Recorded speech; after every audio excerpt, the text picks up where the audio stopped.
The next type of component we're going to talk about are dropdowns, and dropdowns consist of three parts. The first part is this div element that has a class of dropdown assigned to it, and this is going to contain all the rest of our elements associated with our dropdown. The first element that we're going to include and nest in it is this button element, and we'll notice a few things right off the bat with this button element. The first thing is that we add this dropdown toggle class to our button.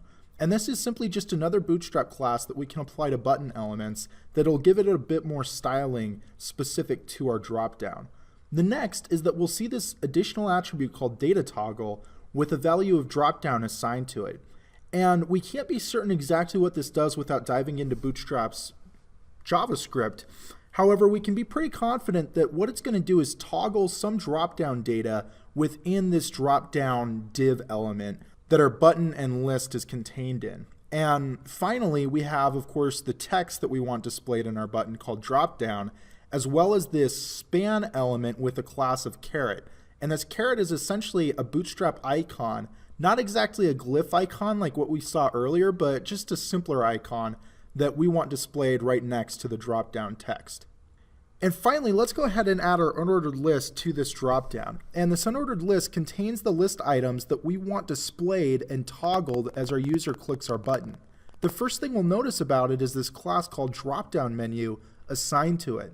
Of course, this is critical for identifying that this is the unordered list we want displayed and toggled for this particular dropdown.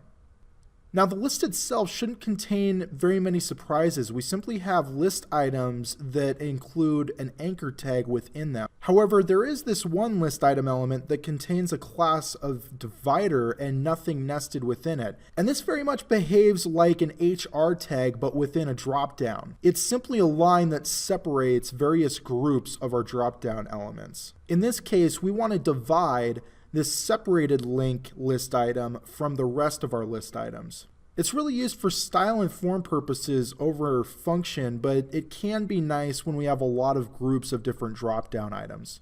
So although there are multiple parts to this component, hopefully it makes sense what it's doing and we're ready to take a look in our browser.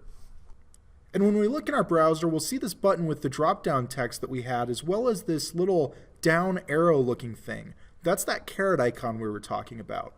And when we click on this button, we see that it toggles all of the unordered list items that we had in our drop-down element.